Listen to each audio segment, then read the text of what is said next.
Thank you, Sam. Magandang umaga po sa inyong lahat. Ako nga po si JP.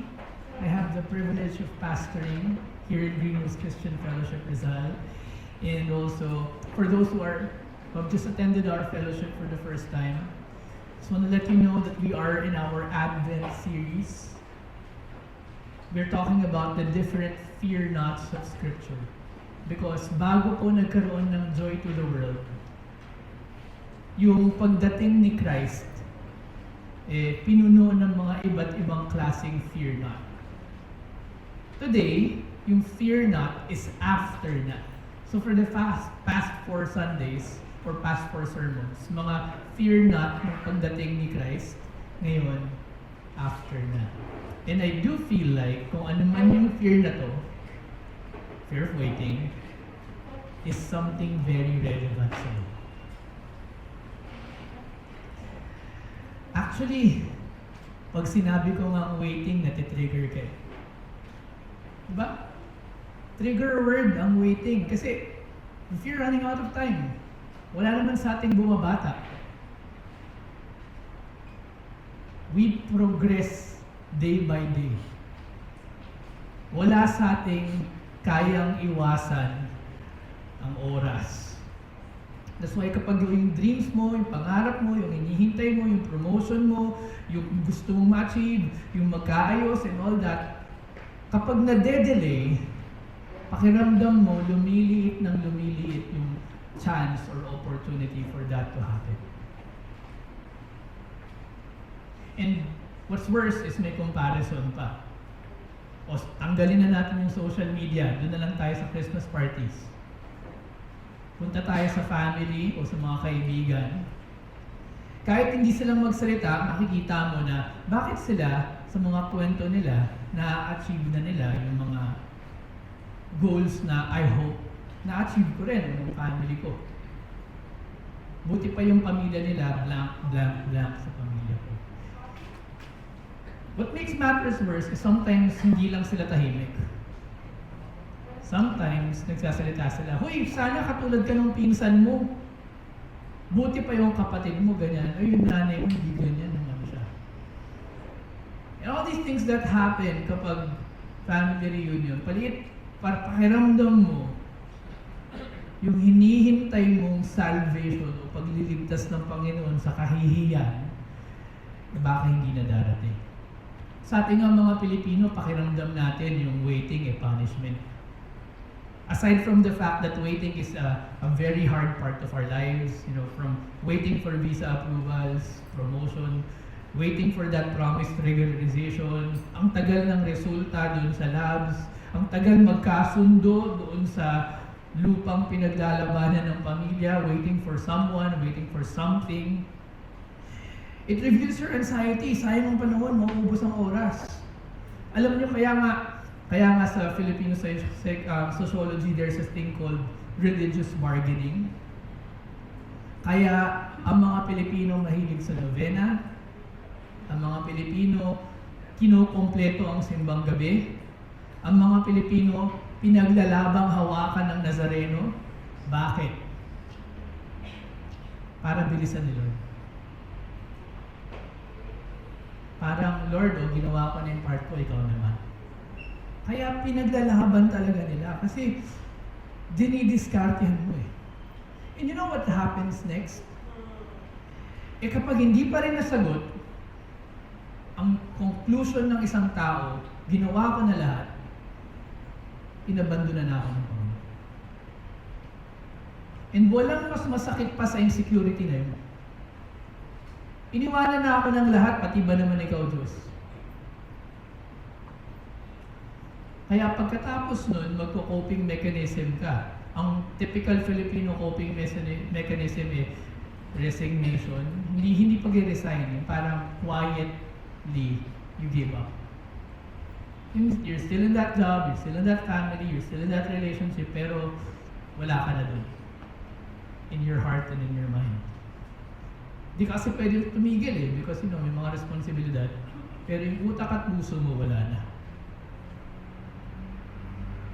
Another coping mechanism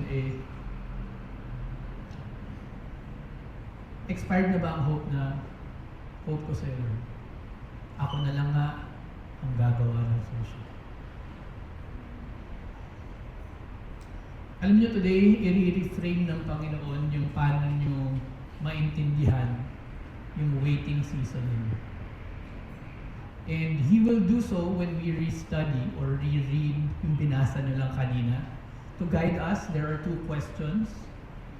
As we navigate scriptures, the one that we read kanina, we will just ask 2 questions. Una, is God truly at work during my waiting? So that's what we will observe Simeon and how he waited. And the second question, what exactly is he waiting? Yung logic is, okay, God, meron ka ba talagang ginagawa? And then, if meron, yung second question, ano yun? So I'd like you to put yourself in that situation. Lord, may ginagawa ka ba sa waiting ko? And then, kapag ang sagot, yes, ano yun? So let's begin with the first question. Di ba one of the most uncomfortable situations in your life is kapag nakapila ka? Lalo na, for example, sa hospital or sa check-up, ang haba ng pila. Well, naalala ko yung pinakamahabang pila na naalala ko nung buntis si Karen. Yung tagal talaga nun. Sa OB, daming tao. And then you would say, didiskarte ka, di ba? Bakit ang tagal? Lahat naman basta matagal. Kung matagal yung delivery ng pagkain, didiskarte ka. Pa-follow up nga po, pupunta ka sa sekretarya. Ano po yung nangyari? Bakit po na-delay? Alam niyo yung delay, alam niyo yung pag-follow up niyo, nanggagaling ka doon sa judgment. Yung judgment mo, baka nahulog yung papel mo, yung application mo, baka nalimutan ng waiter, kaya kailangan mong ipaalala. And sometimes it really happens, di ba? Kaya matagal, kasi merong naging irresponsable. Ang nagiging problema natin, pinoproject natin yung gano'n sa Panginoon. Na never magiging irresponsable at never makakalimot. You will find that silence ni God does not mean inactivity when you observe yung ginagawa ni Simeon here. So if I may reread, skip na natin yung mga nauna, dito na tayo sa pagdating kay inintroduce si Simeon. There was a man in Jerusalem, pangalan niya Simeon. Paano siya dinescribe? Righteous and devout. And then there are 2 things about him that are proofs that he's righteous and devout. Ano yun, according to this passage? Waiting, and the Holy Spirit was sent upon him. You see, hindi mo na kailangan minsan lumayo. Scripture defines Scripture. Ano nangyayari? Waiting is proof of a person's devotedness sa Panginoon. Waiting is a proof of a person's righteousness in the eyes of men. Pwede palang waiting and then filled by the Spirit. Kita niyo yung hindi siya burden, hindi siya punishment like what we said kanina. Waiting is actually an identity of a person that is called righteous and devout. Ano yung hinihintay niya? Consolation of Israel. And then in his prayer later when we read 28, salvation of Israel.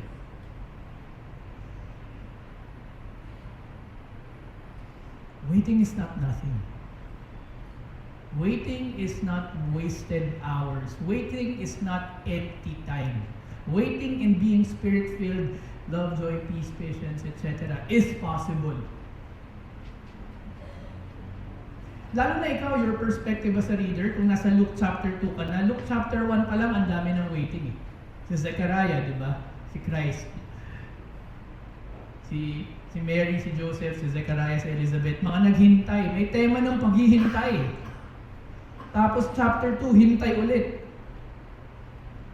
When God feels slow,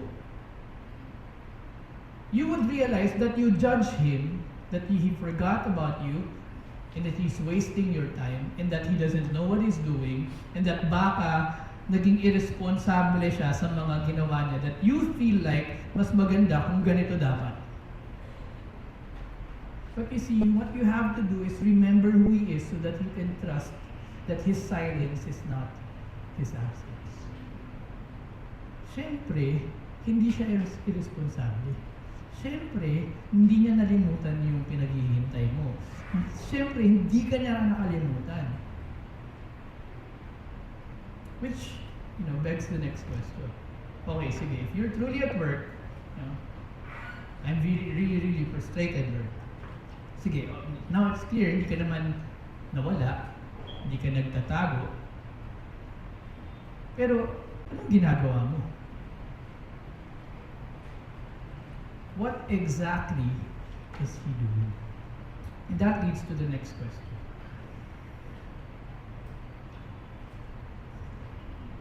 Sa mundo kasi ngayon, lahat gusto natin fast track na-microwave.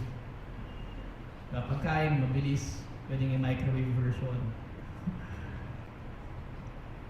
Work, lose yung become healthy in like what? 2 weeks. Parang there's like this fast tracking thing that we have to do all the time. But what often is the process of God cannot be rushed. Can you microwave your maturity? Can you microwave spiritual growth? Can you microwave discipleship? There are many things in life that sobrang tagal at lifelong pa nga. That it never stops. Continuous yung process. And what exactly is He doing? Kay Simeon pa lang, you would find that the result of waiting is worship. Ang sabi niya, Lord, tunay ka talaga. You're letting your servant depart in peace, in shalom. If you would remember the previous sermons, the meaning of peace is your presence. Mamamatay ako nang naramdaman kong kasama kita. For my eyes have seen your salvation. Yun yung hinihintay niya, di ba? Yung reprieve ng kanyang people, ng Israel. That you have prepared in the presence of all people, nakita ng lahat, a light for revelation to the Gentiles and for glory to your people Israel. In other words, my mission is fulfilled. I can die in peace. Ang sarap ng ganung pakiramdam sa dulo ng inyong buhay, hindi ba? You know the result of worship? So, waiting, worship, it resulted to witness. Mas usable ang tao na naghintay, nag-worship, and then nagamit ng Panginoon after. And his father and his mother marveled at what was said about him, about Christ. Simeon blessed them and said to Mary, "Behold, this child is appointed for the fall and rising of many in Israel, and for a sign that is opposed. And the sword will pierce through your own soul." Nasaktan sila. So that thoughts from many hearts will be revealed. We know naman yung mga na-reveal na evil intentions. Yung mga leader nga ng very temple in there would be revealed through that child. Yung resulta, there was a prophetess named Anna na nag-o-observe. 84 years old. So speaking about waiting, she did not depart from the temple worshiping with fasting and prayer night and day. Coming up at the very hour, she began to give thanks to God and to speak of Him to all who were waiting for the redemption of Israel. Interesting hindi sila nag-iisa. There were a lot pala who were also like Simeon, who were also like Hannah. And that's why when Jesus Christ rose again and then the Pentecost happened, there was already a church waiting. There were already people who were waiting for the Messiah. There were already believers among the Jews. One proof that, may salvation prior to Christ kasi may naghihintay kay Christ. Sa paghihintay, natutunan natin na hindi lahat kayang kontrolin ng buhay. Waiting is proof of your humanity. Hindi mo maiiwasang maghintay kapag tao ka. Lahat tayo, no matter how rich or poor you are, have to wait. Kaya nga sabi ni Eugene Peterson, we don't become mature human beings by getting lucky or cleverly circumventing laws, and certainly by avoidance and destruction. Kailangan nating matuto maglament. Learn this lamentation. We're mortals after all. Yun yung point ng waiting. Tao pala ako. We and everyone around are scheduled for death. Get used to it. Take up your cross. It prepares us and those around us for resurrection, for something greater. That's why waiting is not wasted time. You would find that waiting is God's workshop. Waiting, Simeon, worshipful Simeon, witnessing Simeon. Waiting Anna, worshiping Anna, witnessing to the community, Anna. What if the main goal of waiting is not the answer, but the person you're becoming through it? Kaya nilalagay ni Lord yun sa buhay mo. Just a side note, we cannot decide as human beings kung gusto nating mabilis ang oras o mabagal. Gusto nating mabilis yung oras kapag masakit. Gusto nating mabagal kapag masaya. Eh paano kung nagsabay? Like wasak ka ngayon, pero ayaw mong tumanda yung anak mo. Naalala niyo ba yung pinakahuling time na nabuhat niyo yung anak niyo? Kumpara dun sa pinakauna? Siguro dahil nagmamadali yung utak natin, there are times na nalimutan natin na, or hindi natin napansin na ito na pala yung huling bubuhatin ko siya kasi next year masyado na siyang mabigat.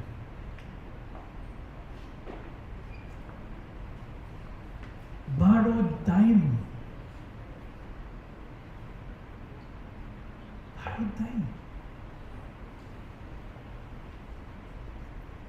Hindi siya forever magiging baby. A time would come, ikaw pa nga ang bubuhatin na. Katulad mo sa ospital, may sakit. Borrowed time. Naaalala niyo ba yung pinakahuling time na dyan pa sa bahay niyo natulog yung isang anak mo? At kung dyan pa natutulog, tingin niyo ba forever yan? At yung mga anak, tingin niyo forever makakasama niyo yung mga magulang niyo? Naaalala mo ba yung pinakahuling tumalon ka sa nanay mo at niyakap mo? Maaalala, ano masusunod? Yayakapin at magpapaalam, Mama, magpahinga ka na. Borrowed time. Hindi tayo makadecide, gusto ba natin bumilis ang oras o bumagal? Again, what if the main goal is not really kasi pinagpipray natin? What if the main goal ng waiting mo is may binabago si Lord sa puso? Waiting makes you even more attentive to where you are right now. Take advantage of every moment.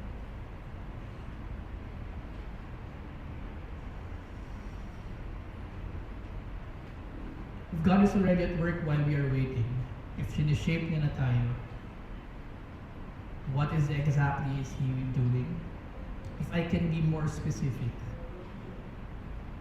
He is making you become like Christ.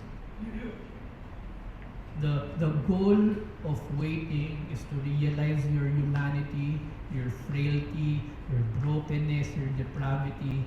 Then, yun yung right na kind of heart na pwedeng baguhin ng Panginoon. And then dahan-dahan niyang babaguhin ka. You see, here's the thing. Just like Simeon, Anna, and the rest Yung sinabi ni Christian kanina sa intro, the church fathers, heroes and all that, the heroes of our faith, they all waited. Because inevitable mag-wait kapag naniniwala ka kay Kristo. Just put into perspective si Simeon, Anna, and the community there. Una, silang dalawa, they're in old age. Pwede naman lang sabihin, I'm too old for this. Tama na to. But they're still there, going in over and over again, waiting, and actually even hopeful, and actually spirit-filled. Pwede pala. No words like, tinalikuran ba ako ng Panginoon? And even worse than that, or even make you appreciate pala kung gaano kalalim yung waiting nila. They're waiting for the coming Savior, the coming King of Israel in a political system na Rome na syempre ayaw magkaroon ng haring Israel. Ilang beses na nga nila pinatay yung mga hari dahil paulit-ulit nagrebelde. And then, merong pang regent silang inassign na si Herod na ayaw rin magkaroon ng hari. Kaya nga niya pinapatay lahat ng mga baby nung natunugan niya eh. Na merong dumating na Christ eh. And then merong religious leaders na ayaw rin mapalitan yung mga roles nila. And yet, wala naman silang kapangyarihan and all that, and they would still wait, proclaim the coming Messiah. Regardless of the religious and political turmoil that believing in Jesus Christ, the coming of Christ, would bring them in. Ganun nga sa atin eh, kung naniniwala ka kay Lord dito bilang Pilipino, di ba? Kailangan marunong kang maghintay. Because yung hustisya, hindi yan darating agad. Kailangan marunong kang maghintay sa timing ng Panginoon na may ginagawa siya sa iyo, may ginagawa siya doon sa taong yon na nagnakaw, may ginagawa siya sa mundo, sa Pilipinas, at i-restore niya in time. Kaya patungo pa rin, at pag yung laban mo, patungo pa rin sa righteousness, sa justisya, at magko-call out and all that, kasi hindi ka nasa losing end. It may look like it, but you have to wait. Because it has to be dark first before light comes in. Pwede kang maniwala kay Jesus. Ang maniwala sa Kanya ay ang tapang ng maghintay kahit hindi pa umaayon ang timeline mo. Kung si Jesus ang hari, mas pipiliin mong maghintay kaysa pumasok sa maling relasyon o negosyo. Ang pananampalataya kay Christ at kakayanin mong maghintay sa pagbabago at hindi mo didiskartehan at kokontrolin ng lahat kahit na mag-cut ka na ng corners. Kung si Jesus ang hari, naghihintay ka ng promotion nang hindi isinasakripisyo konsensya. Ang maniniwala kay Jesus ay nananatiling bukas kahit mabagal pa ang paggaling. Kahit mabagal pa yung healing na nangyayari, I will still remain open to opportunities to serve. Kung ikaw kasi ang hari, ikaw ang masusunod. May pag-asa pa kahit mabagal na ako, kahit mahina na ako. Kung si Christ ang hari ng church, mas pipiliin natin maging tapat bago maging malaki, bago maging successful sa mata ng tao. Ang paghihintay ay hindi tanda ng kahinaan. Ang paghihintay, gaya ni Simeon and Anna, is the very characteristic of someone righteous and devoted to Christ. Ebidensya ang waiting ng pananampalataya kay Kristo. A side note too, isn't it that waiting makes the arrival more meaningful? Kapag kunyari, nakuha mo agad yung hinihintay mo, hindi ka nag-enjoy. Kunyari, Lord, gusto ko nito. Hindi na lumabas. Pero Lord, gusto kong magkaayos na kami. Gusto kong i-heal mo ko. Gusto kong magkaroon ng baby. Gusto kong magkaroon ng ganito, ganyan. And every year, pinipray mo, 1 year, 2 years, 3 years, 4 years, 5 years, 10 years, 15 years, and then biglang binigay. Waiting makes the arrival more meaningful. What if pinapaganda rin ni Lord yung pagbigay niya sa'yo nung pinaghihintayan mo? Kaya pwede ka maging hopeful to the very end. Ang hinihingi lang ni Christ, maniwala ka sa Kanya. Because at the end of the day, you would only wait for Him if you believe that He will pull through. If hindi ka naniniwala sa Kanya, didiskarte ka sa lahat. Sa trabaho, sa relasyon, sa buhay mo. Pag naniniwala ka sa Kanya, there will be a lot of things that would hold you back from pouncing quick because hindi ito yung tama sa mata ng Panginoon Jesus. So I want to talk to two kinds of people today. First, people who already believe in Jesus Christ but is struggling with the journey of their waiting. Masakit, matagal, mabagal. I want to pray for you and I'll join you in prayer in this one because may punto si Christ sa waiting natin. My prayer would go something to the direction of una, saying sorry. Panginoon, sorry because there are many instances na took matters upon my own hands. Hindi ko mahintay yung timing. Hindi ko mahintay yung dumiskarte ako. And second, I believe again. Maniniwala ako ulit that your righteous path, though it may be narrow, is the path that leads to life. And secondly, I want to pray for those people who have never made a decision to follow Jesus Christ in their lives. Or siguro gumawa ng desisyon pero hindi ganoon kalalim kumpara sa hugot ng puso mo today kasi mas kinausap ka ni Lord sa Scripture today. And the prayer simply is surrendering to Jesus Christ, believing that He is King and waiting that He will return again to set things straight. Imagine the difference. I'd like you to imagine the difference. To be like Simeon, waiting and still spirit-filled. Waiting, and that waiting is seen by people as righteousness.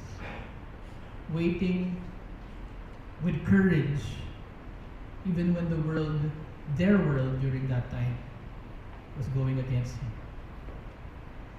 Waiting is a sign of devotedness. How would the world change? How would you change? How would your family change? How would your legacy change? How would your children see your resilience in waiting? How would they respect you more? How would they change? How would they become more worshipful because of you still? Paano ka gagamitin ng Lord? Simply by your resilience in waiting. It starts with a simple prayer that says, Lord, I believe in you. So let me pray. Heavenly Father, thank you so much for this time that you reframed how we view waiting. Indeed, waiting is a trigger word and sometimes we judge you because pag pinaghihintay kami ng mga tao sa mundo, pakiramdam, there are often times, tama naman kami, there are often times that people actually were irresponsible kaya na-delay kami. Pero hindi ka gano'n. Hindi punishment ang waiting.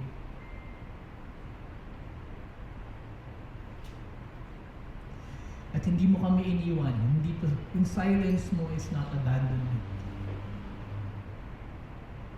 Waiting is actually a characteristic of all Christians, regardless.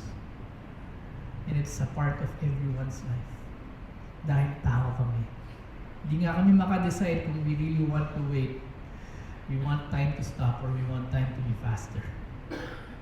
Kaya we simply believe again. We believe in your plans. We believe that you know what's best for us. We believe in your timing. And we believe that you are for us. Therefore, ito pong waiting period namin, kung ano man to, meron kang sinishape, hinuhubog sa puso namin. Accomplish that work. Accomplish that in us. I also pray for those people who have never made a decision like this in their lives to surrender their lives to your kingship. Di man ganoon ka-immediate yung effect that surrendering today won't change immediately the government, the family, the work, and the personal problems. But He who calls you is faithful. He will do it. He who began a good work in you will surely finish it. If you want the power that resurrected the grave to be the same power to bring you from where you are to where you should be, it starts with a simple decision that says, Lord, you are my King, Jesus Christ, you died on the cross for my sins, and I surrender my life to you. I will wait for you to bring me from where I am to where I should be. If that's you, pray along with me. Father, sorry for the sin that I did. I took control of my life, and it did not oftentimes bring me to where I should be. And I have to admit, Lord, that there's pride that I feel, and maybe to some, I still feel that I can still solve the life's riddles. And I don't want to arrive at a point na binrake mo na ako talaga. Winasak mo na ako talaga just so that I would learn my lesson. Ngayon pa lang, Panginoon, I surrender my life to you. You are God, Jesus Christ. You died on the cross for my sins. I accept you as my King. Make me the person you want me to be. We ask these in Jesus' name we pray. Amen. Hindi ko na po nilagay dito yung breakout group questions. Doon na lang po kayo mag-refer sa ating bulletins. I challenge you to go through that because iba-iba yung goal ng questions. Yung una is something reflective but also more of a head knowledge kind of thing.